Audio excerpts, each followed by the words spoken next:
You're listening to the ESO Network, your station for all things geek.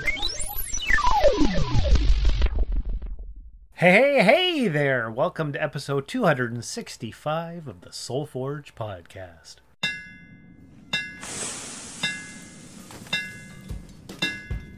Welcome to the Soul Forge, a place of silent mystery, quiet contemplation, and outright mayhem. Join your host, Sean Vanderloo, as he guides you through the adventures of living.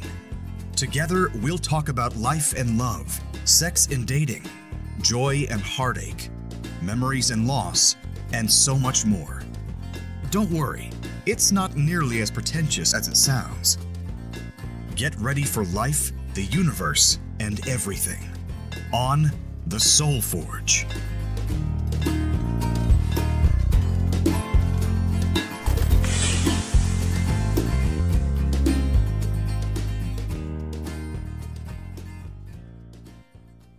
I'm Krusty the Clown, because that's what you just said. Is that what I just sounded like? When you're like, hey! I don't know what that was. That's okay, though. I'm Sean, the host of the Soul Forge podcast, and with me this week is our special returning guest, Amanda. I'm very special. How the hell are you? I'm great. How are you feeling after your knee surgery? Still, I was doing very well. Had a little accident on Thanksgiving. Wasn't really my fault. My 20-year-old niece kind of blanked out the fact that I had knee surgery and jumped on top of me. Yeah, that's not good. Yeah, so back to the hospital, and now I'm on a little bit of drugs. Yep. Yeah, you just took some morphine? Yep, I absolutely did. Oh yeah, lots of things happened. Last time I was on it, oh my god. I literally thought aliens. This is when I was on the drip at the hospital. I texted my husband over 100 times with all the kids' birth dates, our anniversary, like special important dates, like so that he wouldn't think I was crazy. Because I remembered all that stuff. Yeah. But I could not push my morphine button because the whole planet would die because those aliens needed that morphine to save the planet. Those are some good drugs. No, that was the thing, though. I couldn't push the button anymore. Right, yeah. So, yeah. Okay. Well, that's great. But basically your recovery's going well. Yes, Good. very. Good. I'm ahead of the game. I'm doing quite well with all of that, but that's because I'm putting in the work. I'm telling you, people, if you get a knee replacement, the physio, it's key. You got to do it. You got to do the work. Oh, God, yeah. But that's not what we're here to talk about this week, is it? No, it is not. Are we sad? Well, yes. Yeah. Or are we happy? No, well... No, we're going to talk about seasonal affective disorder? Seasonal depression. Seasonal depression. That's what you wanted to talk about because that's an exciting topic. It is. And everybody wants to be depressed, right? Oh, yeah. So that's why we're talking about it? For sure. Or are we talking about it because we're going into the darker months now that winter is here? Winter is coming. Yes. And so we should bring some awareness to the subject. That's exactly why I wanted to talk about it. That's what I thought. Mm-hmm. Yes, and it's been said that about 5 to 9% of the population does suffer from seasonal affective disorder. Oh my God, it's got to be higher than that. Well, I just was listening to a podcast last week, and that's what they had said. Really? Yeah. Was that in Canada? Well, the podcast that I was listening to is, I believe, No Stupid Questions, and I think it was 5 to 9%, and they're American-based. But it's basically, it depends on your latitude and where you are in the world and, right. and circumstances and all that stuff. But I think they said 5 to 9%, if I remember correctly. I'm pretty sure when I was reading my research, it was a lot higher in Canada. It could be. But then we always have the 4 seasons here, right? And we're further north. Yes. And it is colder and darker longer. Oh, yeah. About 2 to 3% of Canadians will experience SAD in their lifetime. Another 15% will experience a milder form of SAD that leaves them only slightly depressed, but still able to live their life without major disruptions. People with seasonal affective disorder make up about 10% of all depression cases. Can you imagine how they feel in Alaska? No, I can't. I've never been there. Oh my God. Like when they go into the, what is it, 6 months of darkness? No, it's more like 2 or 3, where Oh it's my where it's God. pure darkness in some Wow. spots. Yeah, but they also have the opposite spectrum where it's pure brightness for the same amount of time. That would not be fun after a bit either. I wouldn't imagine. Trying to sleep in that? Ugh. That'll mess up your circadian rhythms. Absolutely. Absolutely. You're not wrong. But yeah, and I thought it was a good idea to talk about that because basically seasonal depression is what kind of allowed me to end up moving back here to Sault Ste. Marie. Really? Well, yeah, because the depressions, actually my son's mother, Trish, always mentions that, wintertime, you start to get depressed, and then in the spring you make a huge decision. I'm like, is that right? She's like, yeah, I've known you for almost 20 years. That's what you do. I'm like, okay. So last, October, I started getting obsessed with prepping for the end of the world. And I asked my buddy about guns because he knows about guns. Right. And he asked me, are you depressed? I'm like, no, Oh. I don't think so. But then a few months later, I realized exactly how depressed I was. Talked to my doctor and finally got on some pills. But by that point, I had put in my transfer request to move to the Sioux back here because I feel like I needed to make a change, and I'd wanted to since I moved up to Timmins. Right. And you know what? Maybe if I had taken the pills earlier and got the help I needed, I'd still be in Timmins. But I think Timmins was a big part of the depression too. Yes. Location, circumstances, and all that kind of stuff. Absolutely. But I've been on those pills since I think February, and I'm feeling okay. Yeah, I had to go through a bunch of different antidepressants before I found one that worked. Yeah. And they still don't work completely for me, but that also has a lot to do with my mental health diagnoses.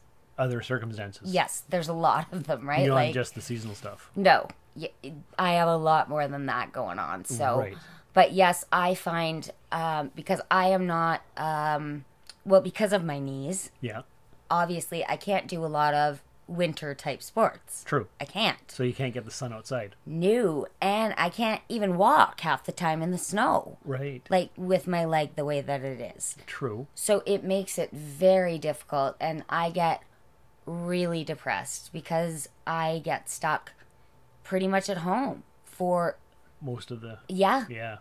Well, the funny thing is, I'm a mailman, and I work outside. Mm-hmm. And even with all the sun I get during the winter, I was still friggin' depressed. And this last year was the worst depression I'd ever had. And they say that if you walk 10,000 steps a day, that's optimal for your mental health. But I walk closer to 25,000, so that's double the recommended dose. So the sun helped, but maybe the walking too much took away from it. I don't know. I'm not a scientist. I don't know these things, but... Well, yeah, and plus, you have to walk in blizzards and all the crappy freezing weather. And ugh. Sun, snow, hail, rain. Yeah. You name it. It's yeah, there. and people don't really appreciate that. No. In my personal experience, No, people don't appreciate their mailman. They don't, and they put rakes or hoses or shovels against the mailbox. Don't allow you to get there, and they have their mailboxes at the top of the steps. And if there's one thing mailmen hate, Stairs. it's stairs. So listeners out there, if your mailbox is high up, bring it down for the mailman. They'll appreciate it. And you know what else? Get them a gift card and put it in the mailbox, or wrap a little gift and at Christmas time, give it to yes, that is fantastic. Coffee shop gift cards. Yeah, even if it's $5 or whatever. We don't care. It's just a bit of appreciation. Mm-hmm. I've gotten chocolates. I've gotten booze. I've gotten Tim Hortons gift cards. I've gotten money. I've gotten tickets to events. Oh, that's fantastic. Good. Mm-hmm. That's great. But it's rare. It might be. I always leave. It might be 5 or 6 houses of the 600 or 700 or 800 that you deliver to. Wow. Yeah. I always leave a gift for my mailman. Lottery always. tickets are another big one. Yep, that's true. Scratch tickets, yeah. Mm-hmm. You get lots of those. Well, not lots. But I get what you're saying. But yeah. Just generic whatever, right? Yeah, it's just nice to be thought of. Exactly. Mm-hmm. Exactly. Chocolates, I've gotten chocolates before. And again, that kind of stuff helps with seasonal depression as well. Not just Christmas. I'm talking about feeling appreciated. Yes, definitely. It's a big thing. You know, and a lot of people in my experience, because I always like to talk from my point of view. Because like you said earlier, you're not a doctor. Well, I'm not a spokesperson for any of this stuff. Right. I'm just speaking from my own experience and hoping that other people can relate. So, like, with the seasonal depression, you know, and you've locked yourself in your house pretty much. Yeah. And you're not talking to anyone and you're not doing anything. And, you know, when I've had friends come over and literally drag my butt out of bed and help me get you moving, pick out an outfit to go out, brush my hair, you know, like that kind of stuff. Come on, right? loser, we're going on an adventure. Exactly. Because that's important. It's funny because you and I are the complete opposites in the wintertime. You have to go out because of your job. Yes. I have a permanent disability where I don't work. So, you know, in the wintertime, I really can't get out. True. Like, because I can barely move. It's, you know. And you don't want to slip and fall and hurt your knee even worse. No, God, no. And, like, people are like, well, go walk around the mall. Oh, my God. Go walk around the SR Center. Okay. Like, again, I still have to get there. True. And that's wiping off the 8 feet of snow that I have on the car. Because where I live, at the end of this street, like, I have literally got 9-foot snowdrifts at the end of my driveway. Because you're at the end of the road. Yes. And that's where the plows put it. And the field as well. That's right. The drifts are brutal. I bet they are. So, you know, yeah, sometimes I get excited and I'm all ready and I want to go out. And then I open the door and then I close it again. I can't blame you for that. So the depression is real. Yes, very. And the last time I talked to my doctor, he's like, well, let's talk about taking you off these pills. Oh. And I'm like, how about we talk about that next spring once we get through the winter season? Yes. And he's like, that's a good idea. Yeah. So we have a plan, and he was happy about that. Well, that's good. So next spring we'll talk about weaning me off or lowering the dose or taking me off or seeing what happens. Good for you. Because I'd never been on pills before. I thought I should have been on them for years, but I was afraid to ask for help. Because I didn't want to seem weak or I don't even know what it was. It is because of the stigma that comes with there is a lot of health, that. Yeah. Right. And now our society is starting to accept it a lot more because there's a lot more of it portrayed in the media. Yes. There's a lot more of it portrayed. Everybody's talking about it on TikTok. Yeah. On YouTube, on all the things. Yeah. It's everywhere. They have a mental health, like, day where you call into Bell and, yeah, you know, like the crisis lines and stuff like that are now very pronounced. And it's getting better. Yes. So I think when it wasn't like that, it was very hard for people to ask for help. Definitely. Like, I would say just one generation back from us. Yeah.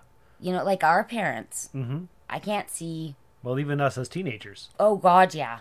No, you don't. That's no... No. You have to portray your perfection all the time. Yes. And now everybody's vulnerable, and it's a lot better. Yep. Because we're all real. Yep. Yeah. So, basically, the moral of the story is, if you need help, if you think you need help, ask for help. Yes. Go get help. And you know what? They'll tell you what you need or what you don't need. Yeah, it's body chemistry. It's not your fault. No, so and it's just the you way might you're built. just need to talk to someone. Like, I was just watching a YouTube video earlier, and this is not about mental health, but it's about obesity and stuff. A lot of that is the gut bacteria inside of you. Mm-hmm. You have no control over that. There was a skinny lady who had a fecal transplant from an obese person, and she became obese. So it's not something that you can control. Right. It's the gut health. Yep. It affects everything. Oh, God, I know. So the biome or whatever it's called. Mm-hmm. So yeah, that affects your mental health, your metabolism, probably even your likes and dislikes. The bacteria inside you, the 39 trillion or whatever they said, it affects a lot of things. Wow. Yeah. That's like the triples. That's right. They're everywhere. They're just breeding inside of you all the time. That's right. Oh my God, that's funny. Yeah. Yeah, so you know what we should do now? We should play promo for another podcast. Oh my God! Right here on... The Soul Forge... But, oh no, wait. That's wrong. Keep going. Keep going. I'm blanking. What is the Soul for John? What I'm network? blanking. The What? pod. The bean. No. Keep going. This is E. so hard. Yeah, E. The ESO. The ESO network. See? I got it. Only took me like 18 tries, but there I am. Go for the promo on the ESO network. Hey Martha! What? Do you like nerd stuff? I do! And do you like adult beverages? I super do. Well, then you should join us with a drink. With a drink! With a drink. But first, let's talk nerdy. Clink. On the ESO network. We'll see you On Tuesday. Maybe next Tuesday. maybe. Wasn't that a fantastic promo?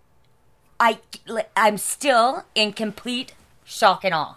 Shock and awe. And awe. That is amazing. Like, it was and that's what it was amazing. Like, oh my God.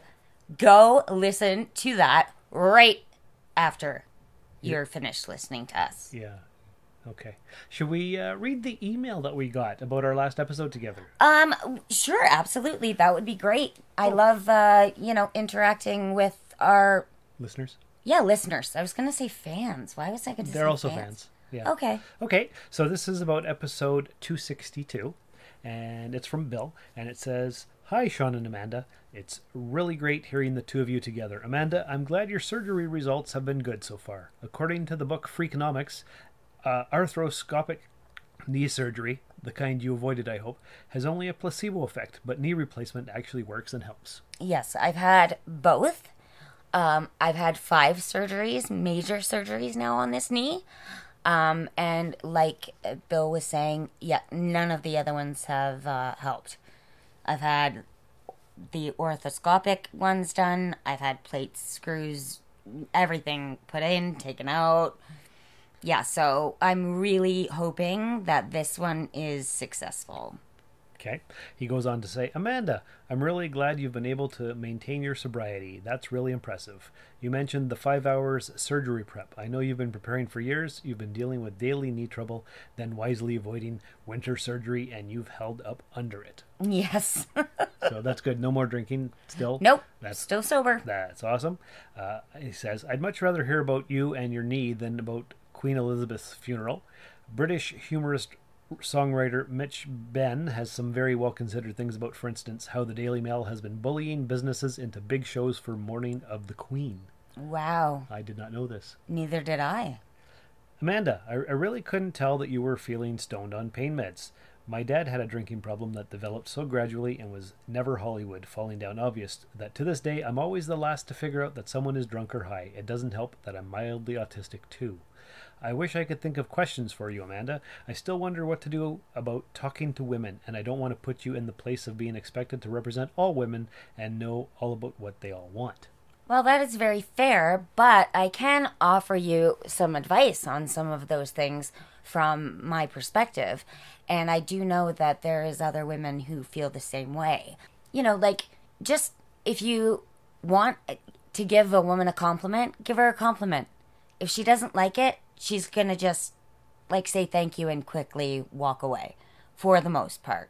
Like, so don't hold back on things like that, because sometimes you can make a person's whole day just by saying, "Hey, I really like your shoes," or "That shade of lipstick looks really nice on your face," or, and not everybody is going to think it's creepy or inappropriate or anything like that. So, you know what? Don't be afraid to say little things like that, because I can guarantee you 99% of the time, you're not going to get somebody who's rude back to you for something like that. That's good to know. So he goes on to say, "Back in my teens in the 70s, I made up my mind to respect women.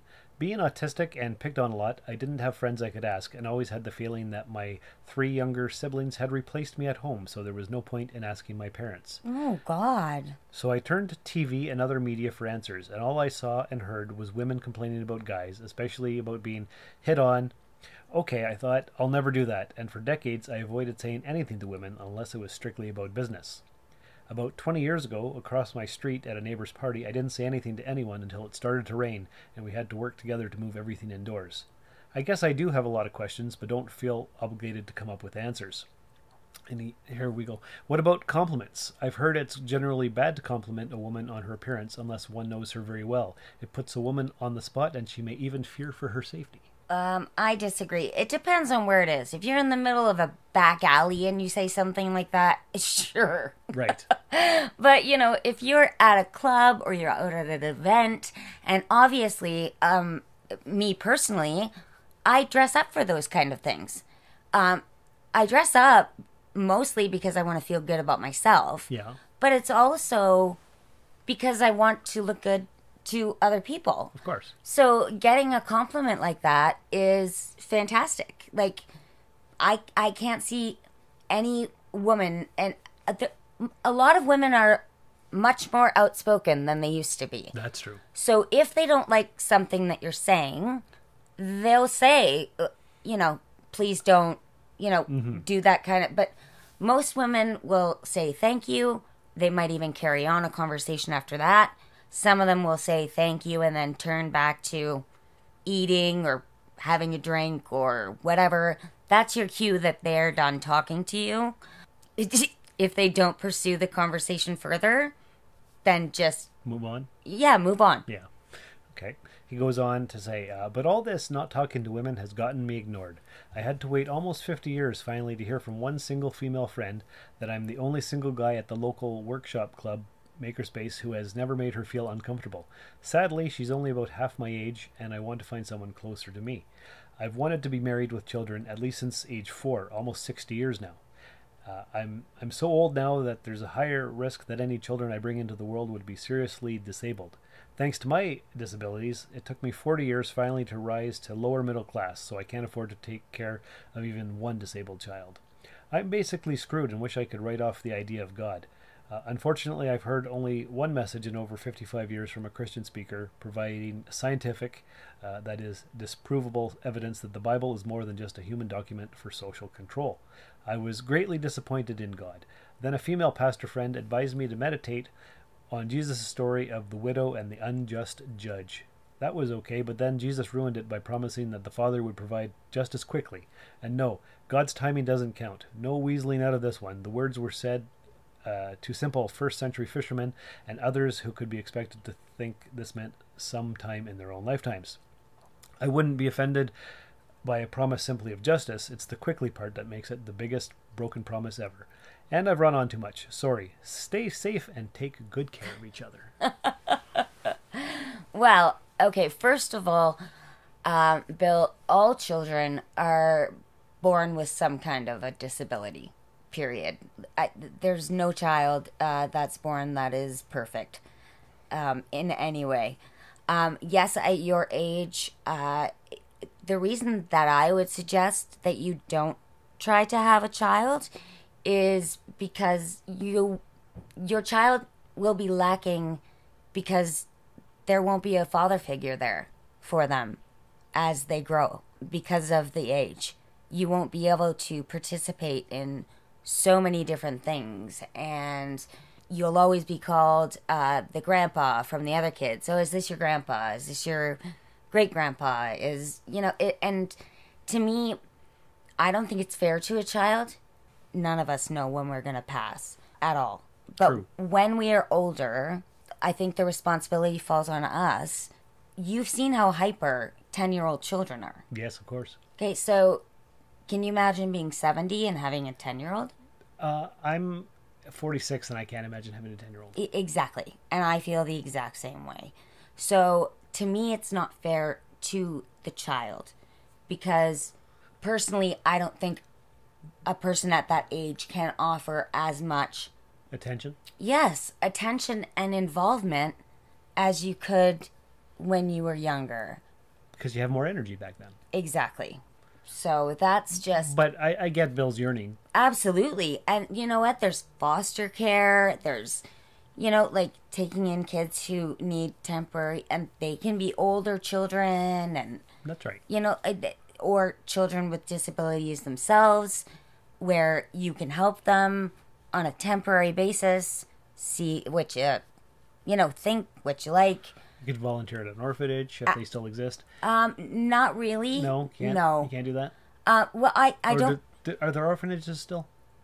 Maybe in there the must be. United States. I don't think there is in Canada. Yeah, I have no idea. I think it's all foster families. What about Big Brother? Can you be a Big Brother still? Is that a thing? Absolutely. That's still. Yeah. Yeah. Absolutely. So all of that still exists. So, you're yearning for wanting to be part of a child's life and having your own child. I completely understand. Maybe that wasn't your path in this life.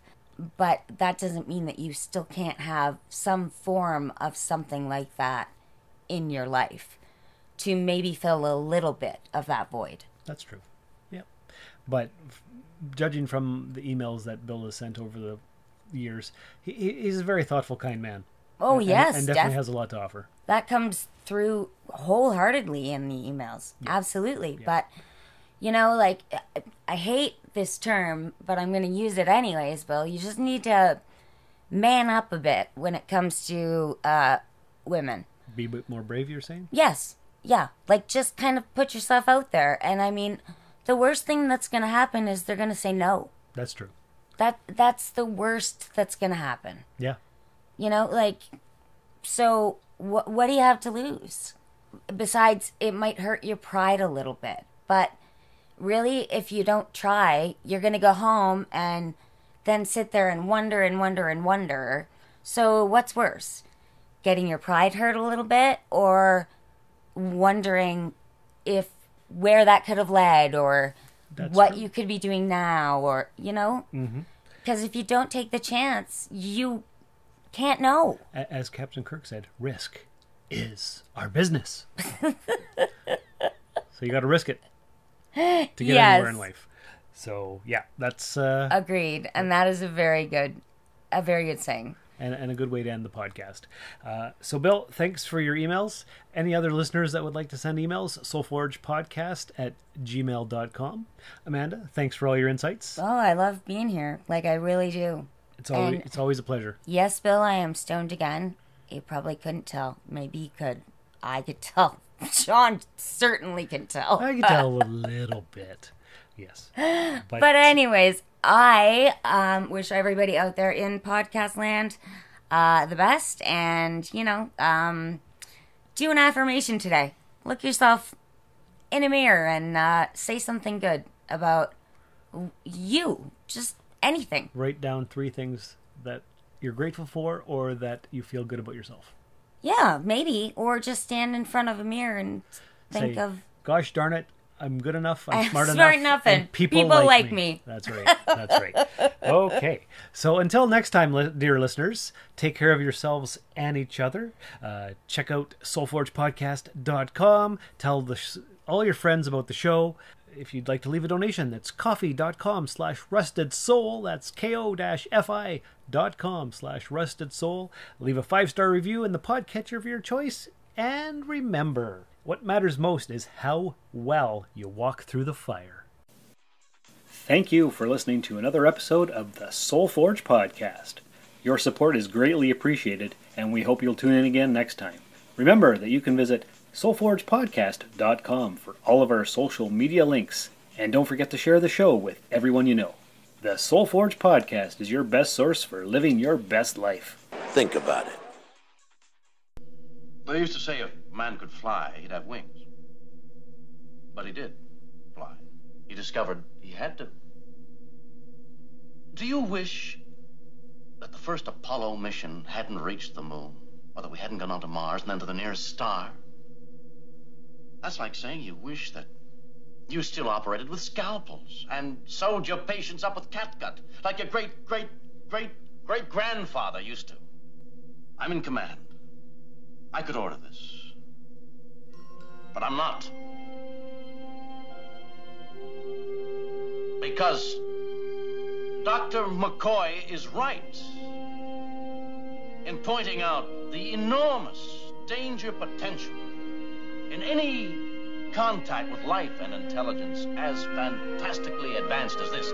But I must point out that the possibilities, the potential for knowledge and advancement is equally great.